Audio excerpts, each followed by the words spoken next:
Good to be with you. I'm Tony DeCopel. The breaking news right now. Stop. 20 seconds to disaster.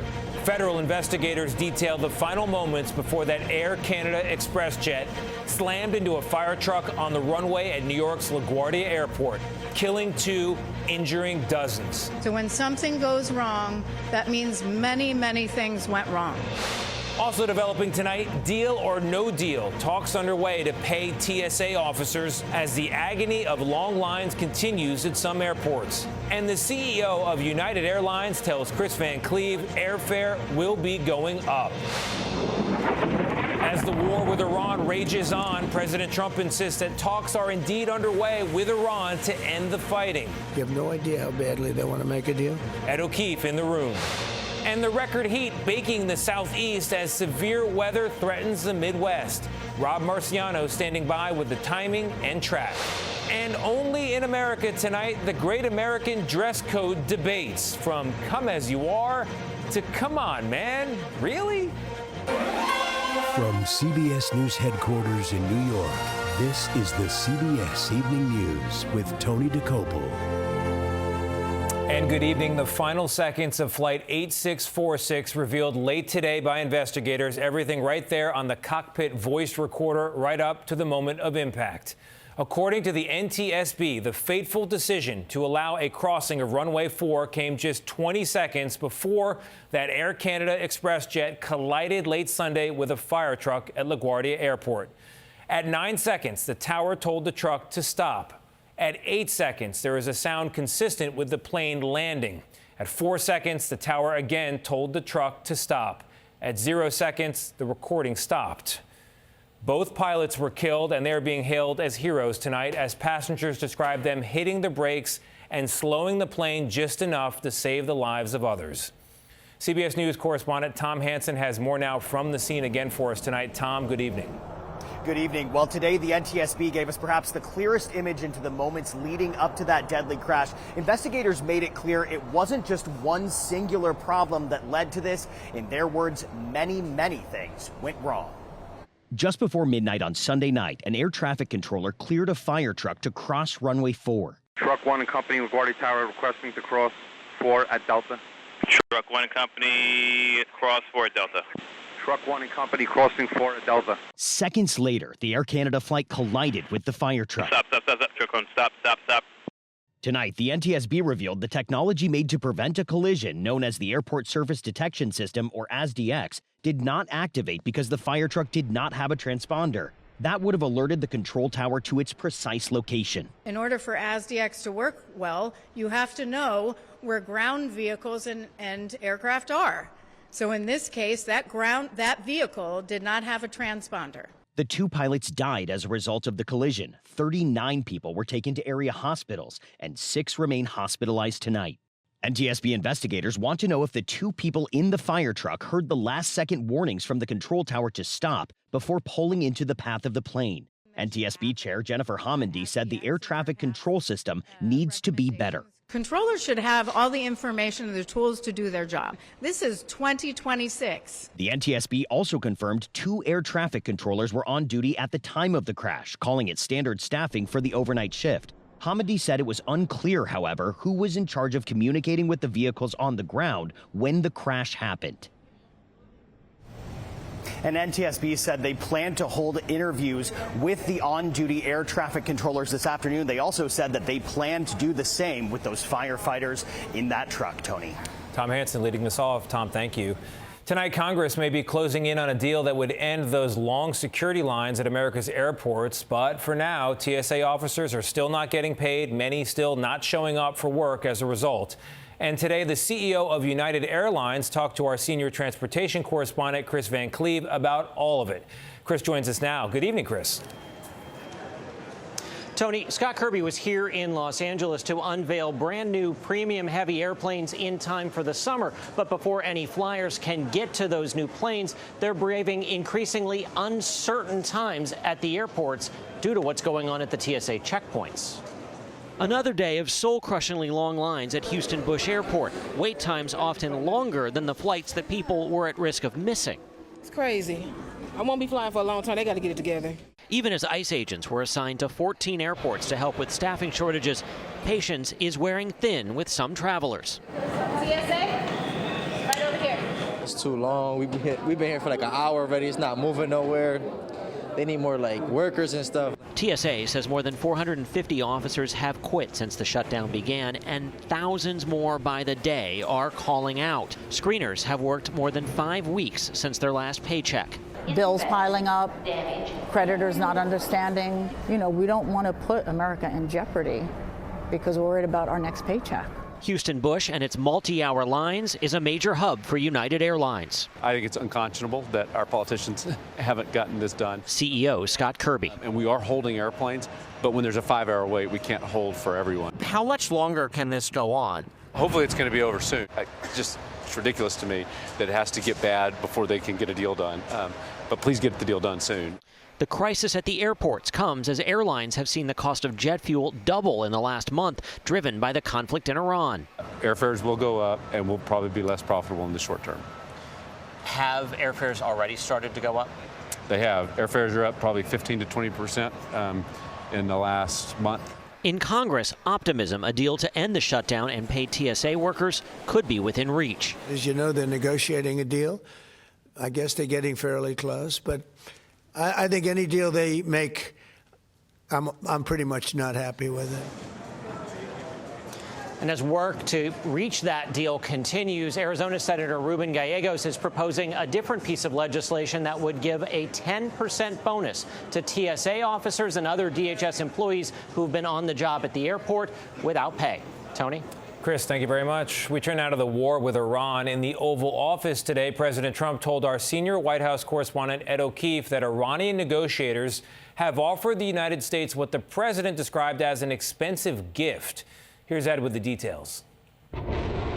Even as Iran launched missiles towards Israel and other Gulf nations today, We're in negotiations right now. President Trump claimed the regime is so near defeat, it has no choice but to negotiate an end to the war. We killed all their leadership, and then they met to choose new leaders, and we killed all of them. And now we have a new group. We have really regime change. You know, this is a change in the regime. What makes you trust them? I don't trust anybody. I don't trust you. Why do you say what makes you trust? Do you think I trust them? And why bother talking to them?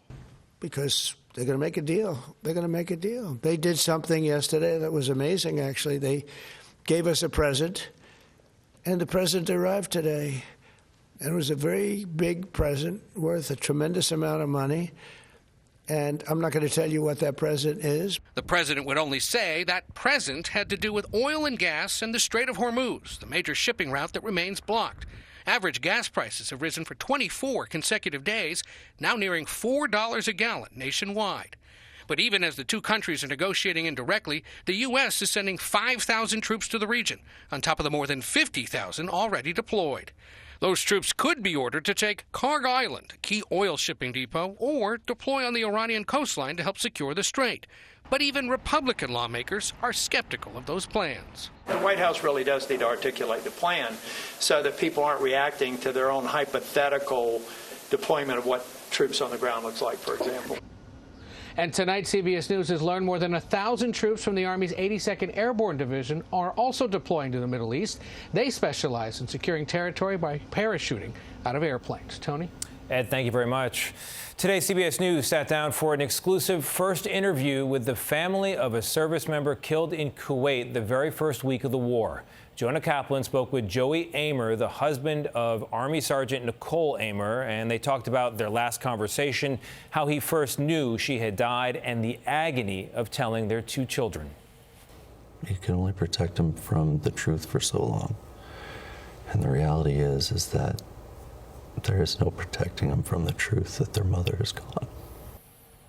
You can watch Jonah's full interview with Joey Amer tomorrow on CBS Mornings. Turning overseas now, even as much of the world's attention is on the Middle East, the war in Ukraine rages on. And over the past 24 hours, something rarely, if ever seen in 4 years of fighting, a wave of almost 1,000 Russian drones, roughly half in a rare daylight attack. One damaged a nearly 400-year-old church in western Ukraine. The attacks left at least 6 people dead and wounded dozens. Tonight, an update on a CBS News investigation following our recent report on fraud in the hospice system in California. House Republicans say Congress is now looking into it. Our team found that more than 700 hospice programs in Los Angeles County triggered red flags for potential fraud, according to the state's own definition. The House Oversight Committee, citing our reporting, called it, quote, alarming evidence of fraudulent activity. Now to the Gulf Coast of Texas, where firefighters worked through the night after a massive explosion there rocked the Valero oil refinery in Port Arthur. It's one of the largest in the country. The blast was heard more than 10 miles away, according to some reports. The fire is out now. No one was hurt. The facility turns oil into gasoline, and there's no word yet on when it will reopen. Turning now to the weather and the heat wave baking the central U.S. Dozens of record-high temperatures were expected to melt away today. Meteorologist Rob Marciano joins us with the details. Rob, good evening. Good evening, Tony. What a stretch. Just in the last 2 weeks, we've set nearly 2,000 warm temperature records and more to come over the next several days. Let's take a look at the next three. And they're looking at Phoenix and Vegas. You're going to set three more. You're on a consecutive winning, unfortunately, streak there. Temperatures will approach the 90s in many of these areas. Look at Denver. You may touch 90 tomorrow. That would certainly set a record. Dallas may touch 90 on Thursday. Houston into the mid-80s on Friday. That would be a record. Look at the drop-off from Chicago from Wednesday to Friday. That's a cold front coming through. That's going to spell trouble in the way of some severe weather. So we've got the setup for that. A level 2 out of 5. Mostly, we think, a damaging wind event, but a tornado can't be ruled out of the question. We're going to open up the Gulf of Mexico for some Gulf moisture that will funnel in. We'll get some wind shear, some jet energy, and these will fire late in the day on Thursday, and many will carry over into Thursday night. Temperatures well above average, so we've got the heat component in there as well. Some of those may very well be records, and there you see the storms bubbling up late Friday into Thursday into Friday night. And again, damaging winds from Springfield and Peoria and through Indianapolis, Dayton, Ohio, and Columbus, Ohio as well. Could be a turbulent day as we usher in some cooler air for some folks, but the rest of us will be baking. Tony? Rob, thank you.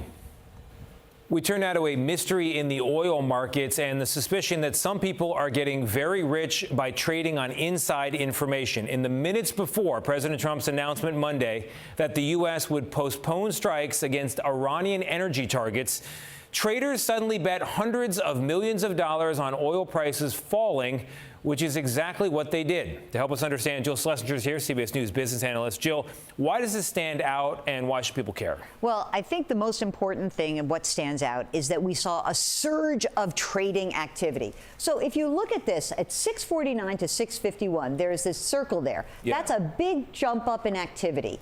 And then soon after, we see the price of oil at the top, and then it drops by 10%, literally in minutes. 15 minutes before this non-public information is out. So somebody might have known something a little too early. It does appear that way. And why we care about this is that is not considered public information, and someone seems to know it.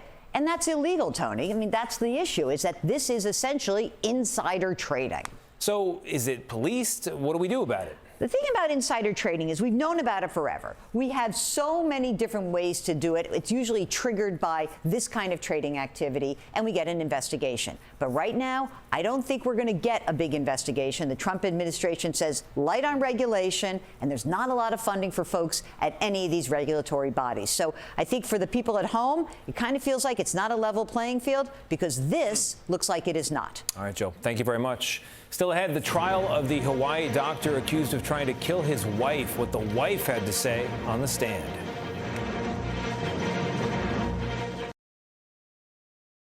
Today, a major moment in the trial of a Hawaii doctor accused of trying to murder his wife by, among other things, pushing her off a cliff. His wife, the alleged victim here, took the stand today exactly 1 year after the alleged crime.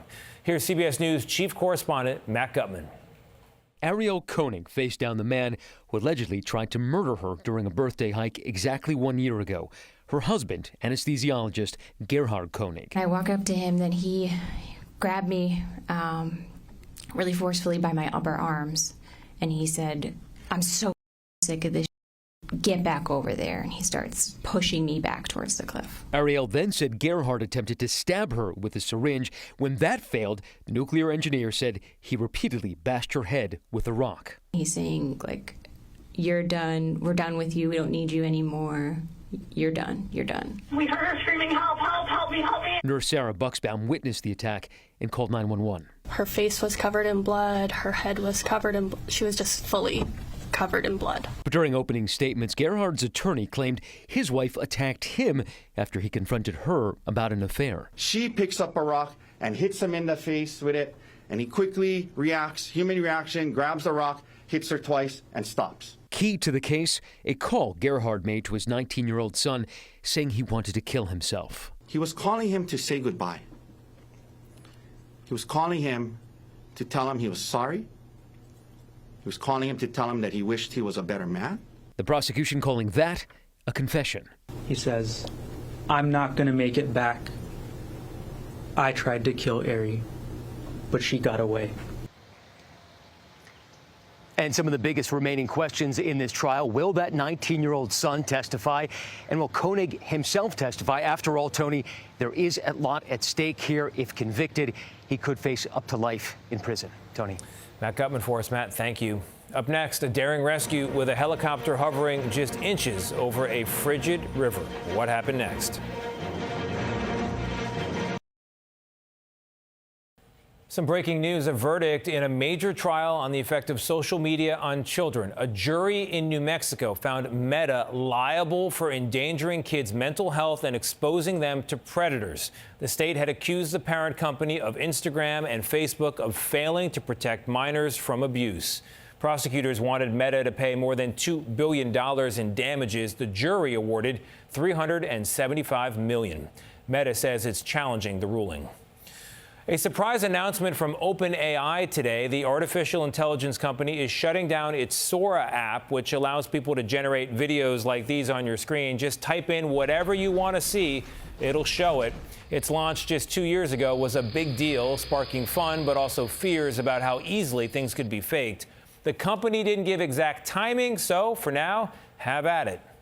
And how about this for a quick response near Syracuse? Minutes after someone called 911 to report a dog struggling in the river, a sheriff's pilot had the skids of a helicopter down on the Seneca River while a deputy scooped up the pup, a golden doodle, who is safe at home tonight.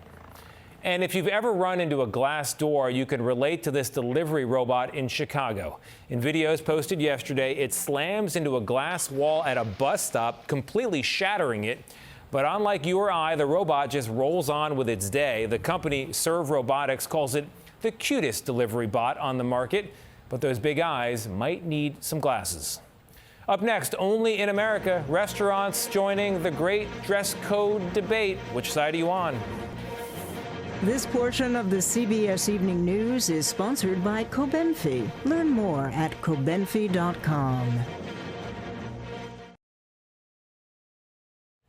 Only in America tonight, the great national divide over dress codes. It's back with a debate over the dress code at steakhouse chain Ruth's Chris and what it calls proper attire, asking guests to remove all hats and not come in with gym wear, pool attire, tank tops, or exposed undergarments. Another chain, Chili's, posted about that, saying the only dress code at Chili's is you have to be dressed. We've been here before, America. Remember last month, the Tampa airport announced itself as a pajama-free airport? And although it later claimed to be joking, Transportation Secretary Sean Duffy was serious as a pair of slacks when he said all air travelers should dress with respect. I'm not fining anyone if they wear their pajamas on the airplane, right? That's not what we're doing. We're asking people to maybe dress a little better.